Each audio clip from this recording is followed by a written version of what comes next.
जय हिंद दोस्तों, स्वागत है आपका और एक नए वीडियो में और एक नए टॉपिक के साथ। मैं हूं डॉक्टर देव। मैं हूं राजेश। स्वागत करते हैं हमारे यूट्यूब चैनल में। फ्रेंड्स, आज का जो वीडियो हम लेकर आए हैं जिसका टाइटल है Pakistan shock to see 17 countries on the inauguration of Nalanda university. तो जो नालंदा यूनिवर्सिटी है, विद्यापीठ उसको भी कह सकते हो, और ये विश्व की सबसे पुरानी यूनिवर्सिटी में से एक यूनिवर्सिटी है। ठीक है, चाणक्य जी ने बनाया था नालंदा विद्यालय। नालंदा विश्वविद्यालय भी है, बहुत कुछ है। लेकिन चलिए पहले वीडियो देखते हैं। आशा करेंगे पसंद आएगा, और पसंद आए दोस्तों तो लाइक और शेयर जरूर से कर दीजिएगा, और चैनल पर पहली बार है सब्सक्राइब नहीं कर, साथ में सब्सक्राइब भी कर। चलिए स्टार्ट करते हैं।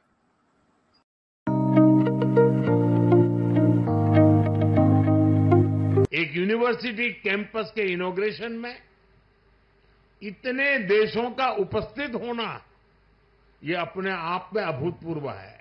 ये एक हिस्टोरिक मोमेंट था जिसको 17 कंट्रीज के रिप्रेजेंटेटिव्स ने वहां पर देखा और उसमें शामिल हुए। हमारे हमसाया मुल्क, क्योंकि हम जब भी जाते हैं तो वहाँ पे बैरूनी मुल्क किसी जाते हैं, ख़ास तौर पे दुबई बेस्ड या यूएई इधर, तो वहाँ पे हम देखते हैं कि जो अच्छी पोजीशंस पर हमें इंडियंस दिखाई देते हैं।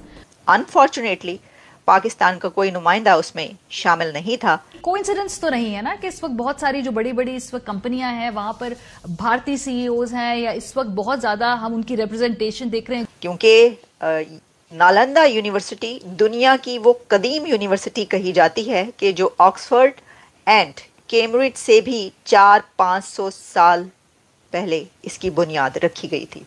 आज आप इंडिया को देखें, आप उनकी आईटी एक्सपोर्ट्स को देखें, it's more than $200 billion which are more than the oil exports of kingdom of Saudi Arabia. आज उनके स्कूल्स में एंटरप्रेन्योरशिप पढ़ाई जा रही है। वो नालंदा विश्वविद्यालय जिसे लगभग 800 साल पहले आक्रांता बख्तियार खिलजी ने आग के हवाले कर दिया। नालंदा में दुनिया को ज्ञान की रोशनी देने वाली 90 लाख किताबें कई महीनों तक चलती रही। किताबों को तो आग लगाई जा सकती है, लेकिन इल्म को, नॉलेज को आग नहीं लगाई जा सकती। यह कहना था भारत के प्राइम मिनिस्टर नरेंद्र मोदी साहब का।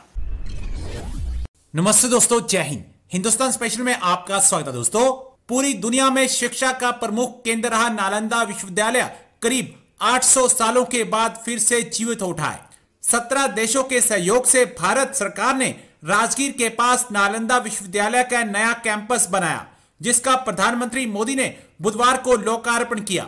इस दौरान विदेश मंत्री एस जयशंकर, बिहार के राज्यपाल राजेंद्र विश्वनाथ, मुख्यमंत्री नीतीश कुमार और 17 देशों के राजदूत समेत अन्य कई मेहमान मौजूद रहे। नालंदा यूनिवर्सिटी का नया कैंपस कई मायनों में खास है। इसमें परंपरा को बनाते रखते हुए छात्र छात्राओं को अत्याधुनिक सुविधाएं दी गई हैं। प्राइम मिनिस्टर मोदी ने अपने भाषण में नालंदा विश्वविद्यालय के नए कैंपस के निर्माण में सहयोग करने वाले सभी देशों का शुक्रिया अदा किया। उन्होंने अपने भाषण में कहा कि नालंदा सिर्फ भारत का पुनर्जागरण नहीं है, इससे कई देशों की विरासत जुड़ी हुई है। नालंदा यूनिवर्सिटी के पुनर्निर्माण में साथी देशों की भागीदारी भी रही है। अब पाकिस्तानी मीडिया नालंदा यूनिवर्सिटी को 800 साल बाद जीवित होता देख सकते में है। किताबों को तो आग लगाई जा सकती है, लेकिन इल्म को, नॉलेज को आग नहीं लगाई जा सकती। यह कहना था भारत के प्राइम मिनिस्टर नरेंद्र मोदी साहब का नालंदा यूनिवर्सिटी के न्यू कैंपस के इनॉग्रेशन के मौके पर। यह एक हिस्टोरिक मोमेंट था जिसको 17 कंट्रीज के रिप्रेजेंटेटिव्स ने वहां पर देखा और उसमें शामिल हुए। अनफॉर्चुनेटली पाकिस्तान का कोई नुमाइंदा उसमें शामिल नहीं था, लेकिन नालंदा यूनिवर्सिटी की तारीख ऐसी है कि पूरी दुनिया उसके ऊपर रश्क करती है। ये एक इंडिया के लिए ऐसा हिस्टोरिक मोमेंट रहा जिसमें ये कहा जा रहा है कि ये start of golden era of India है, क्योंकि नालंदा यूनिवर्सिटी का एक नए कैंपस को इनॉग्रेट किया गया है। नरेंद्र मोदी साहब ने ये जो बात की कि किताबों को आग लगाई जा सकती है, लेकिन नॉलेज को आग नहीं लगाई जा सकती, उसकी वजह यह है कि नालंदा यूनिवर्सिटी की लाइब्रेरी को आग लगाई गई थी और 90 लाख किताबें जलकर राख हो गई थी। 3 मंथ्स तक, 3 महीने तक नालंदा यूनिवर्सिटी की वो लाइब्रेरी, जो कि 3 स्टोरी लाइब्रेरी थी, वो जलती रही थी और हिस्टोरियंस, जिसमें Chinese, Japanese and south Asian Muslim historians शामिल हैं, जिन्होंने अपनी किताबों में ये पूरी दास्तान लिखी है। तो जो नरेंद्र मोदी साहब ने ये बात की कि किताबों को आग लगाई जा सकती है, नॉलेज को आग नहीं लगाई जा सकती, उनका इशारा इसी की तरफ था, यानी वो यही बात कर रहे थे। इससे पहले कि हम इसकी हिस्ट्री पर आएँ, थोड़ी सी ज़रा थोड़ा हिस्ट्री पर भी नज़र डालेंगे। नालंदा यूनिवर्सिटी के क्या हुआ, क्यों आखिर इतनी अहमियत की हामिल है ये यूनिवर्सिटी, क्योंकि नालंदा यूनिवर्सिटी दुनिया की वो कदीम यूनिवर्सिटी कही जाती है कि जो ऑक्सफोर्ड एंड कैम्ब्रिज से भी 400-500 साल पहले इसकी बुनियाद रखी गई थी। लेकिन पहले ज़रा बात कर लेते हैं कि ये जो एक इनाग्रेशन सेरेमनी थी उसकी तस्वीरें चलती रहीं और सोशल मीडिया पर आती रहीं।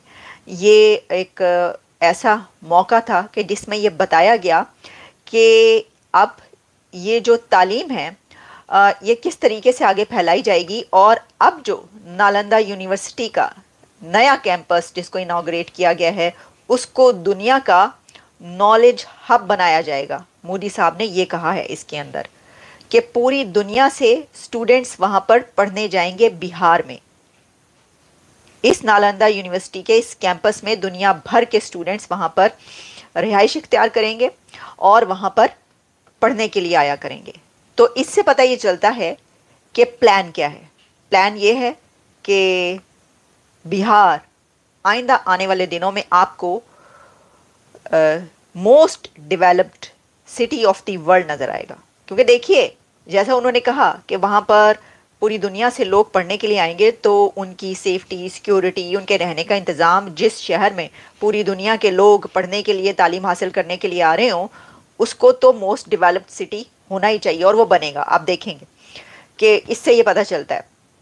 आप अगले कुछ मंथ्स में देखिएगा बिहार से जो खबरें आएंगी वो कैसी आएंगी और उसमें कैसे बताया जाएगा कि अब वहाँ पर ये हो रहा है, अब उसको कैसे डेवलप किया जा रहा है, और वो एक मॉडल सिटी ऐसा बनाकर दिखाएंगे कि क्योंकि नालंदा का इनॉग्रेट करना उसको उसका मकसद और उसका मतलब ही ये है कि वो यूनिवर्सिटी जो कि दुनिया की सबसे बड़ी कदीम यूनिवर्सिटी कही जाती है, उसको अगर आप दोबारा से रेनोवेट कर रहे हैं, बना रहे हैं, तो उसको आप वैसा ही देखना चाहते हैं पहले की तरह। अच्छा, अब इसमें जो है उन्होंने और भी बहुत सी बातें की। सबसे एक बड़ी अहम बात जो इसके अंदर है कि देखिए ये जब इसका इनॉग्रेशन हुआ तो उसमें जिस वक्त मोदी साहब ये तकरीर कर रहे थे और उनकी कैबिनेट के, उनकी हुकूमत के और लोग वहाँ पर मौजूद थे, जिसमें कि डॉक्टर जयशंकर भी वहाँ पर मौजूद थे, उन्होंने भी स्पीच की, तो उसी के साथ वहाँ पर 17 कंट्रीज़ के रिप्रेजेंटेटिव्स सामने बैठे हुए थे। क्योंकि इस यूनिवर्सिटी ये किसी एक का तो असासा नहीं था ना, ये जो एसेट था, इसके लिए इसको दोबारा से शुरू करने के लिए 2014 में पहले भी इसका एक कैंपस इनॉग्रेट किया गया था और इसको इस तरीके से स्टार्ट करने में कई एक कंट्रीज़ जुटे हुए थे और वो भारत के साथ थे, जिसमें बहुत बड़े बड़े स्कॉलर्स, प्रोफेसर्स दुनिया के शामिल थे। और यही वजह है कि उसमें जब आप देखते हैं तो आपको नज़र भी आता, पता चलता है कि कितने फॉरेनर्स वहाँ पर बैठे हुए हैं और वो इसमें शामिल हुए हैं। तो देखिए ये कितनी अनफॉर्चुनेट सिचुएशन है, कितनी बदकिस्मती की बात है या कितनी गलत बात है कि उसमें पाकिस्तान जो कि कभी भारत का हिस्सा हुआ करता था, जो कि उसी एरिया से है, सब कॉन्टिनेंट का एक हिस्सा है, वो कंट्री उसका कोई थैंक यू दोस्तों, वीडियो को यहाँ तक देखने के लिए। पुनर्जीवित करना, ये वाक्य जो है कभी कभार भी सुनने को मिलता है। तो नालंदा विश्वविद्यालय 800 साल से भी पुरानी यूनिवर्सिटी से, ठीक है, और उसका इनॉग्रेशन कर दिया गया है और मतलब कि फिर से उसमें एक जान डाली गई है। और भाई क्या बोले, नालंदा विश्वविद्यालय तो नालंदा यूनिवर्सिटी के बारे में तो भाई हमारे पास भी शब्द नहीं है, इतना सब कुछ है। उसके लिए चाणक्य नीति पढ़ना पड़ेगा, चाणक्य जी की जो बुकें है वो पढ़नी पड़ेगी, उसमें बहुत जगह पे जिक्र है नालंदा विश्वविद्यालय का। और वहाँ पे जब ये अभी तो नॉर्मल आपको पता ही होगा, नालंदा विश्वविद्यालय से बहुत सारे कंट्री के जो लोग हैं वो वहाँ पे पढ़े लिखे और आज बड़ी बड़ी फैक्ट्री कंपनियों के मालिक है। देश भी कई सारे लोग जो है वो खुद का देश भी चला, वहाँ के बड़ा प्रधान पीएम बन चुके हैं, ठीक है। ऐसे भी बहुत सारे इसके एग्जाम्पल है, लेकिन किसका यहाँ पे जिक्र है, क्योंकि वीडियो भी लंबा हो जाएगा, तो एक बार जरूर आप दोस्तों गूगल कर लीजिएगा। और वीडियो देखने के बाद बहुत मजेदार लगा। करीबन 17 देशों के लोग जो थे इस इनॉग्रेशन में उपस्थित थे, तो उसका बहुत बड़ा मायने रखता है। और वो वही 17 देश है जिसका कुछ ना कुछ रिलेशन जो है वो नालंदा विश्वविद्यालय के साथ जुड़ा हुआ है। आप जाके हिस्ट्री पढ़ेगा, जरूर पढ़ेगा, ये रिक्वेस्ट मैं आपको कर रहा हूँ, बहुत ही अच्छी हिस्ट्री है। आशा करता हूं दोस्तों वीडियो पसंद आएगा होगा। पसंद आया हो दोस्तों लाइक और शेयर जरूर से कर दीजिए। फिलहाल आपसे विदाई तो ले रहे, लेकिन मिलेंगे और एक नई वीडियो में आपके साथ। टिल देन, जय हिंद, जय भारत।